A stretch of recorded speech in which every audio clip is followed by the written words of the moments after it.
Supposed to rain today, so I have one more day of reprieve before I have to mow down 100 plus acres of hay fields. I'm going to have some help on the other 50, but going to be a busy week coming up.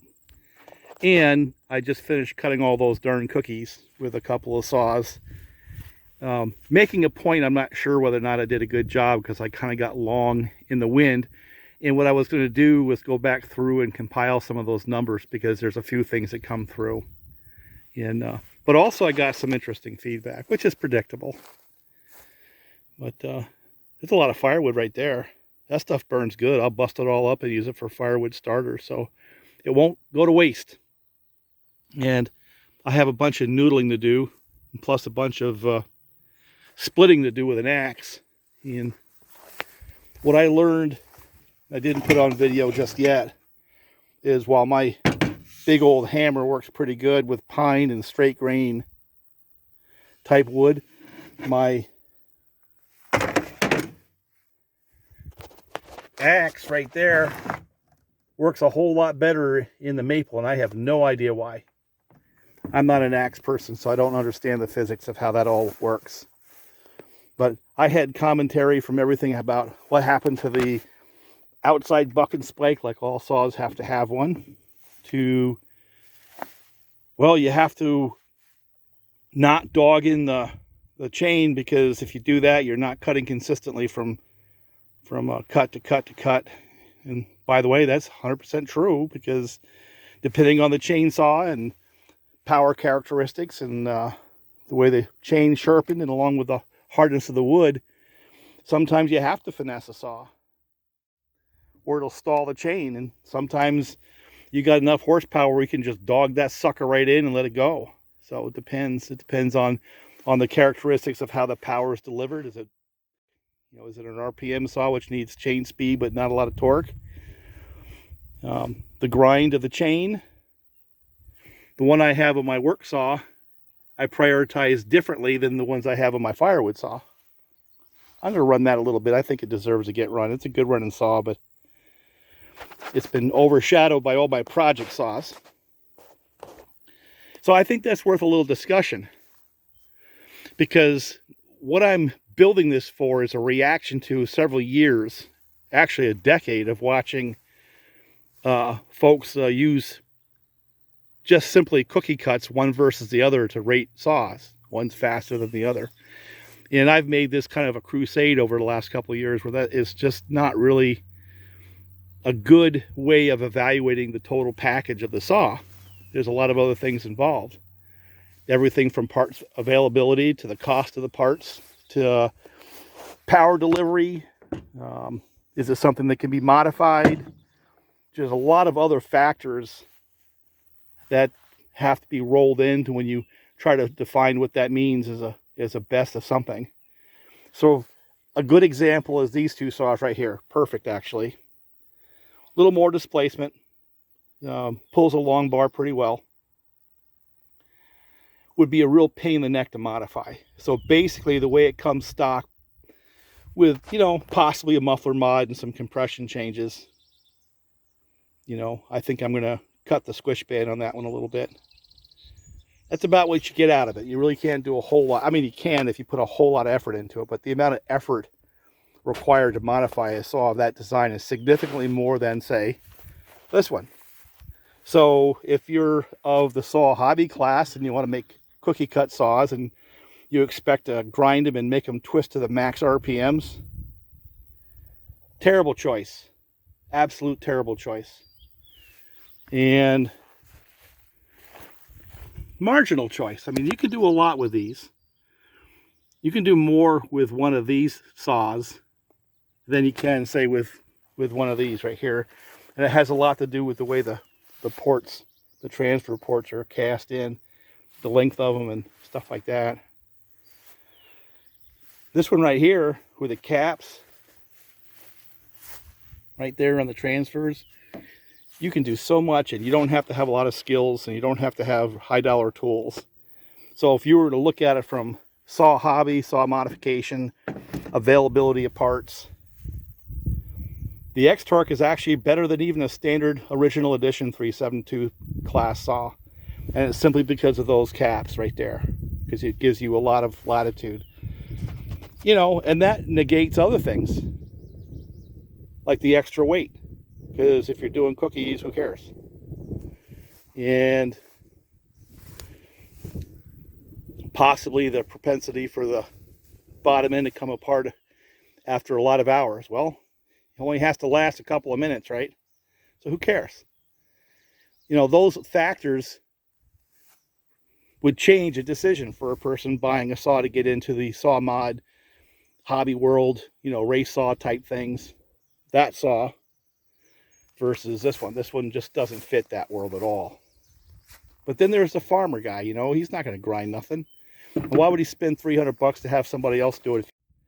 Well, now the lines blur a little bit, because this one, just stock, without doing any changes at all, has more power and has less vibration. In the 576 version has enough reliability too, but those did as well. I mean, they run. I mean, that one's still there, isn't it? Of course, a saw like this, or the steel counterpart, is the right choice, especially for a person trying to make money.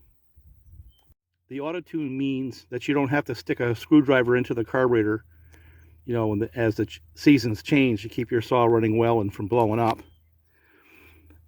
They make good power. They use less fuel. The dealer has parts. You know what the downside is on these, for me, and this is just me, is things like the air filter are just hyper expensive. A lot of the stuff like the side covers and sprocket, you know, those are readily available because they also retro back to the 372. And this one here, I mean, there's aftermarket support now for this class of saw, the cylinders and things, so that brings the cost of owning that saw over a long period of time down some, because you have the aftermarket option to bring, you know, some of the wear items into a range anybody can afford. And yet again, things like the sprockets and stuff like that, which are wear items, are readily available because they span across many models. Side covers, for example. The 372 class, one of the reasons why even with the X-Torque I can be upset with them for a variety of reasons, but the fact of the matter is, if you want to pick a saw that you're going to run and run and run, and you have to factor in everything from fuel usage to the cost of repair, spare parts, maintenance parts like the filters and stuff, anti-vibe springs, things that come apart over time, clutches, you can't beat the 372 class. And even the X-Torque, you can't beat them, because there's just so much of that stuff out there. Aftermarket mufflers after you pound one in. But also, if you want to modify a saw, this is probably, the X-Torques are actually, like I said, are better than the original editions. You know, these are great. A guy with a good angle head grinder skills and good machining skills can really make those rip. But you can do the same thing with tools from Lowe's on one of these X-Torques. And a real subtle piece of the puzzle is the squish band on the later Husqvarnas were machined nice and flat, so you don't have to go up and single point that to get the compression ratios that I would look for, like in the 170 range, 165, 170. So when you look at it from that perspective, it's the best saw out of these three, the ones that was in that video. For the hobby person, that's by far the best. And for the pro, I'm still going to go with that one. Although for a professional, this one here is not a bad option. You know, especially if you've got a crew and you just want to toss cheap saws at them and let them tear them up. You can't beat that because of the parts availability. Yet again, all those things related to the support of that saw, both with aftermarket parts like air filters and side covers and chain brake handles, mufflers, all those things get broke. You know, this one's not so good, although there is aftermarket support. You know, the filters are a little goofy. I don't know. I'll check and see. I'll add an addendum if there is. But the air filters on the Husqvarnas are expensive.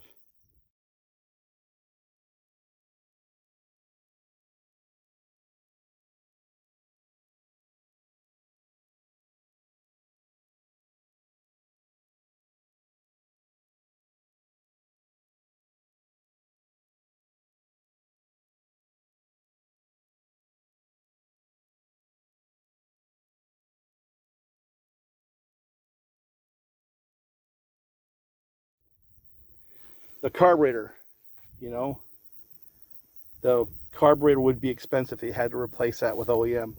And with these, there's aftermarket support for those as well.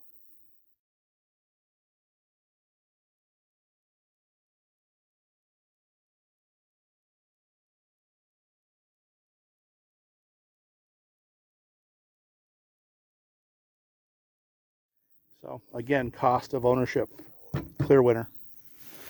Now, but the point I wanted to deal with today, that's another subject all in of itself.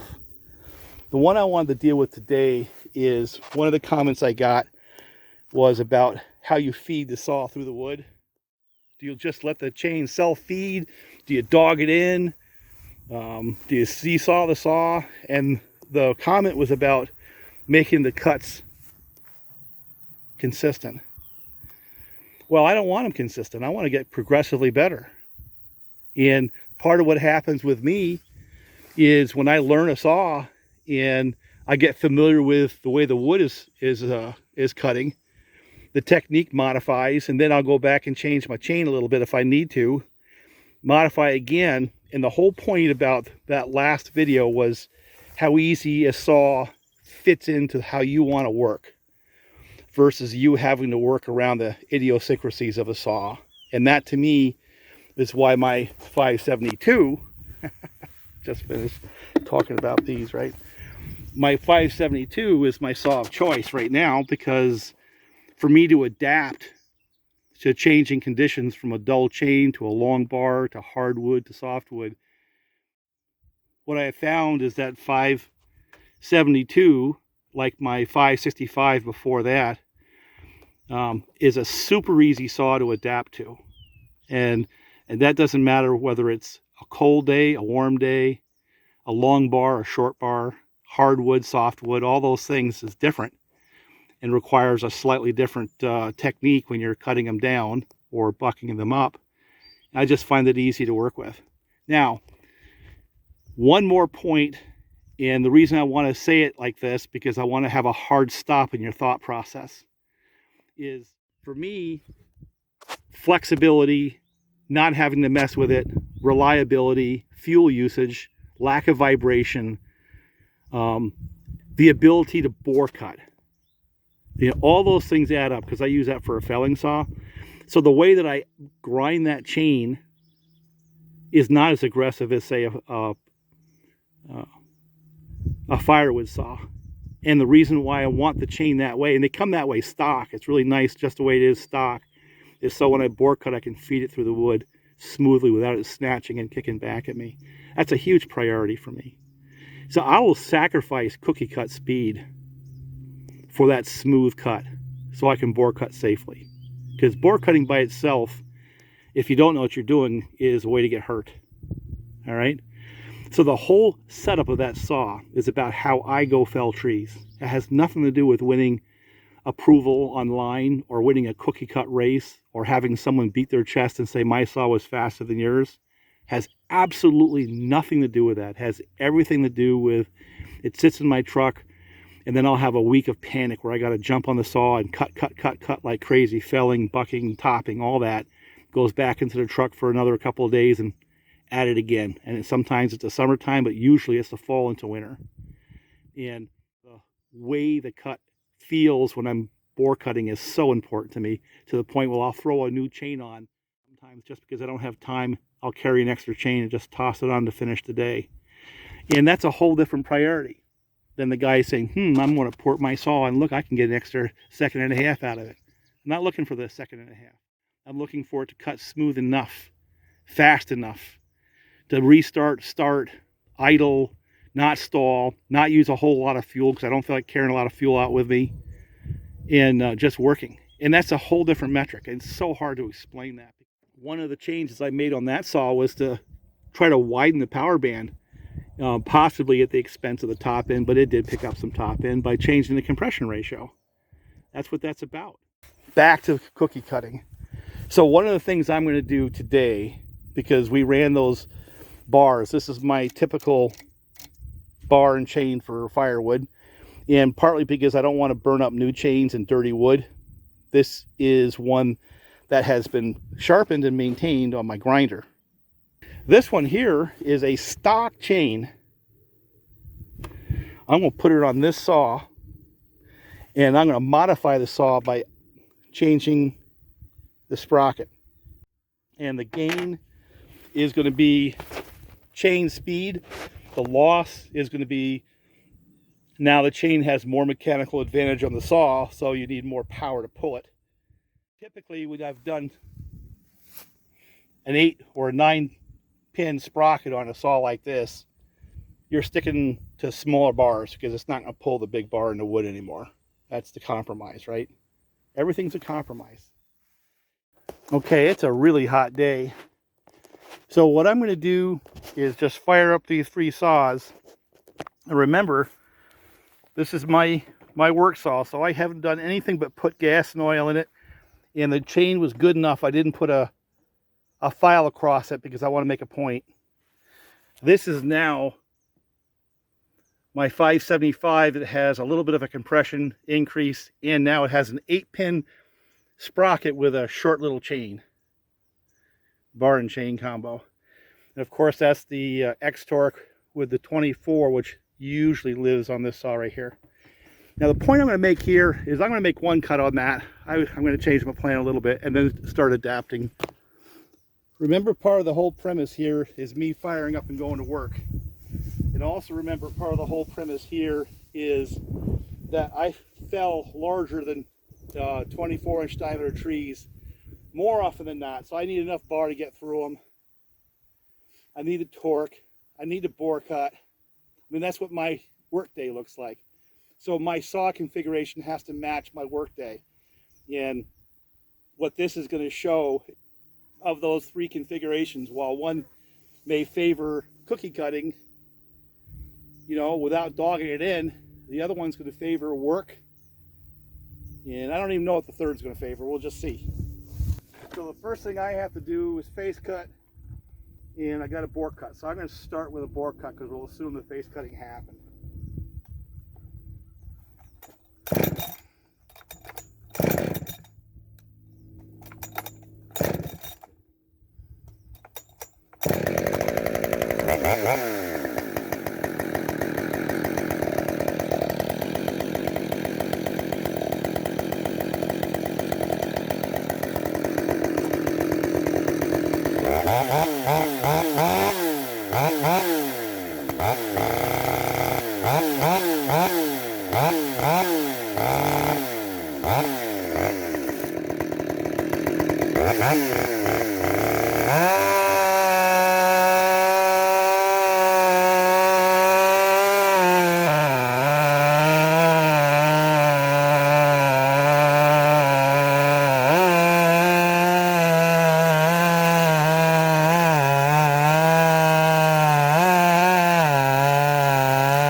Well, if you noticed, I didn't have any trouble at all. Bore cutting, adjusting, laying into the cut, none of it. It just works.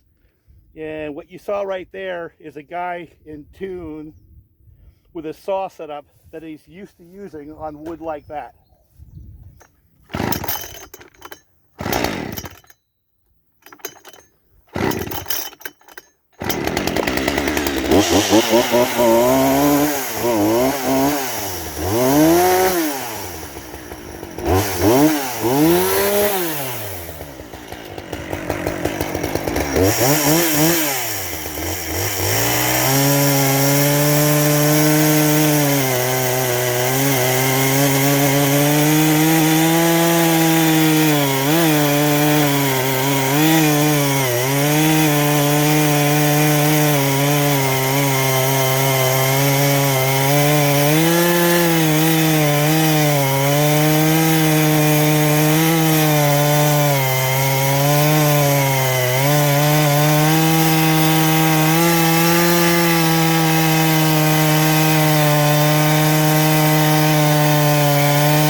that didn't work out good, did it? Now, why is that? Well, number one, the bar is too damn short. Right? Once the bar was right around there, it started wanting to kick back at me, so it got uncomfortable. But it also beat up the chain adjuster and loosened up the chain. So that's a terrible combination for doing that kind of work, isn't it? Couldn't lean on it because the gearing is too tall. All right, I'm going to try the same thing with the X-Torque. Well, I'm hoping the takeaway is you saw what a saw setup that works for me looks like when I'm working.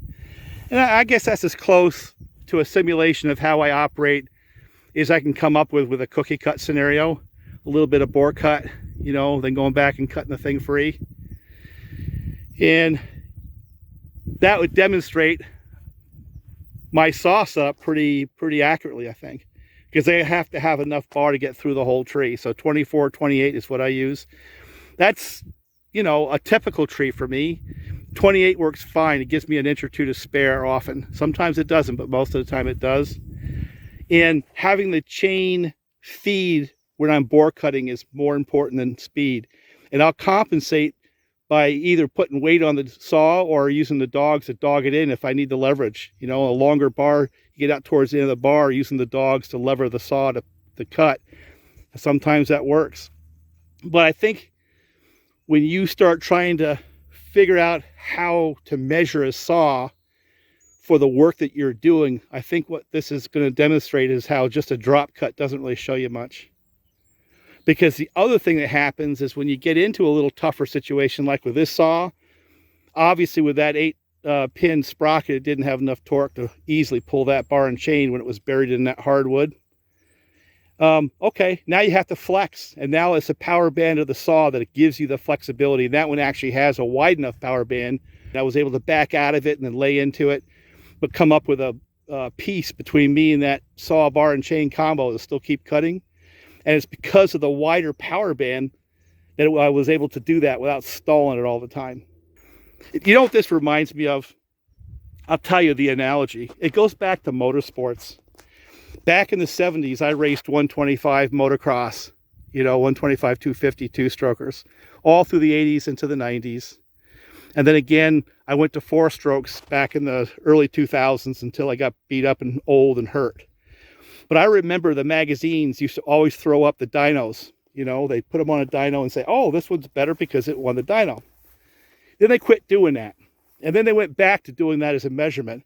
But they would also have commentary by the different riders saying, well, it may have made more horsepower, but I can't get it to the ground. Or it had a wide power band and maybe I didn't win on total horsepower, but it was a usable power. Well, what is usable power and how is that different than peak power?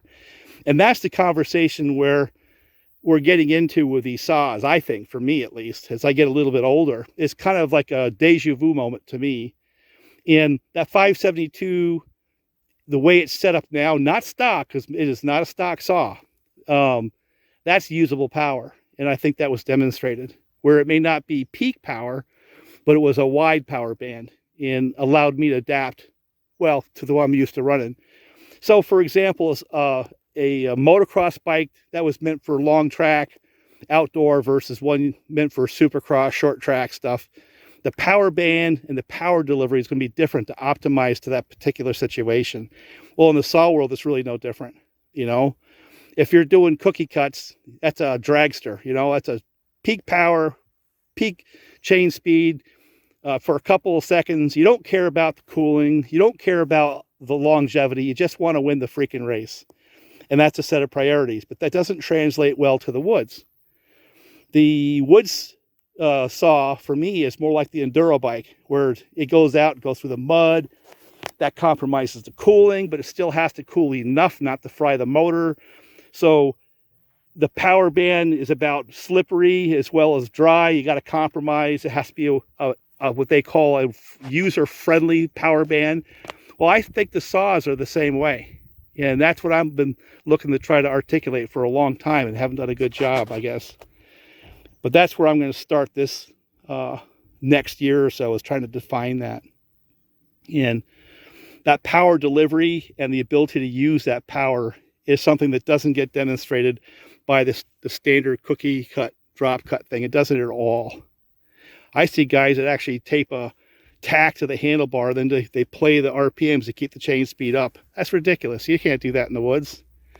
You know, I want to know what happens when the chain gets dull. And I want to know what happens when I hit a tap in the wood and I still got to get through the cut and I don't have a chain handy. You know what I'm saying? I want to know what happens when the saw rolls off my tractor, all mud up in there, and now it's not cooling. Did my hot rod saw make so much heat that now with a compromised cooling system, is it going to fry? It's stuff like that that I have to worry about.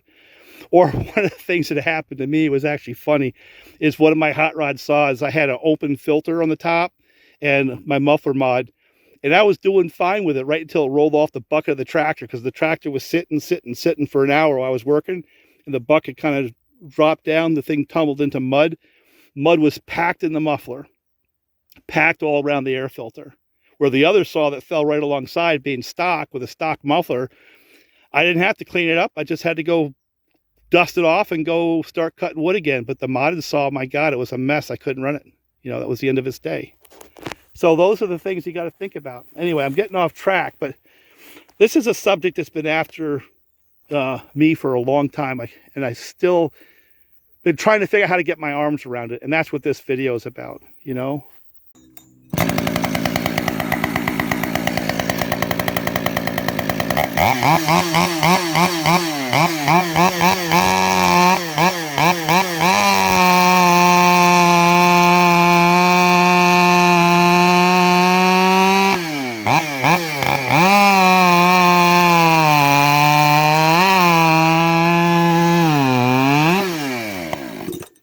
Well, the takeaway from that would be is if all I was doing was drop cuts, that saw wouldn't look very good, would it? But as an operator, I feel that. Can lay into it some. It feels strong enough I can dog it, so guess what? The adapted cut will be faster than the drop cut.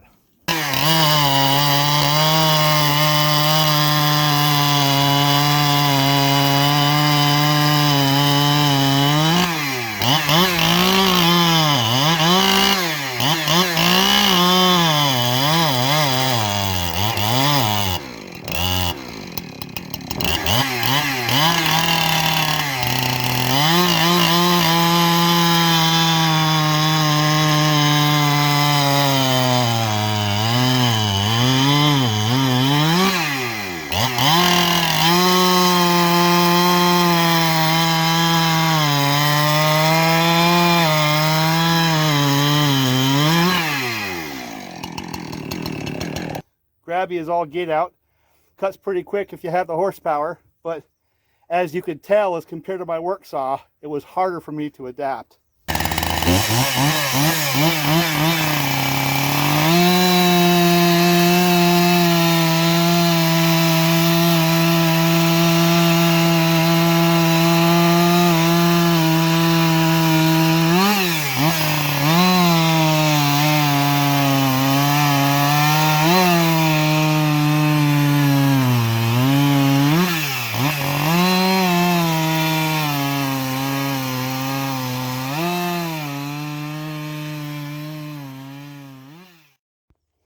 All right, swap the bars, and I'm going to do this really quick, and then it's 93 degrees out.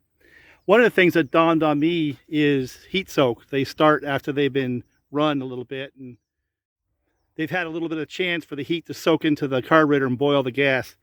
Let's start with the 572, because the 562 series of the Auto-Tunes had a lot of problems with that early on, and the version of the 572 I have is a very early one. So let's see if it'll restart. Been sitting there for a little bit.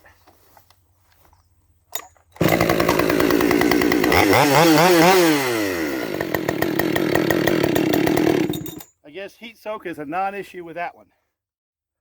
I put the short bar on the John thread. Let's see what it does.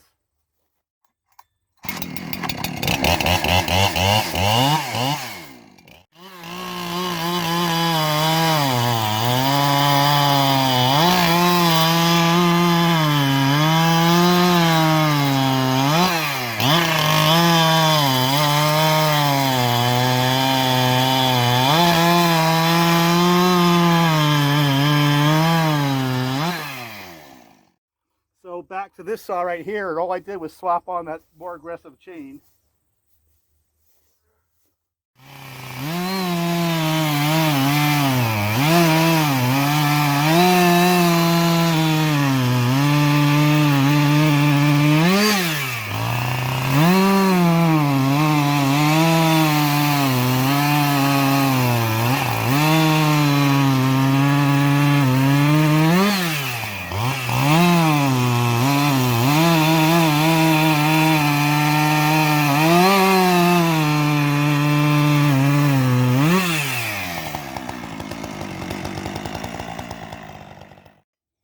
You notice this chainsaw here handled that grabby bar a lot better than the X-Torque.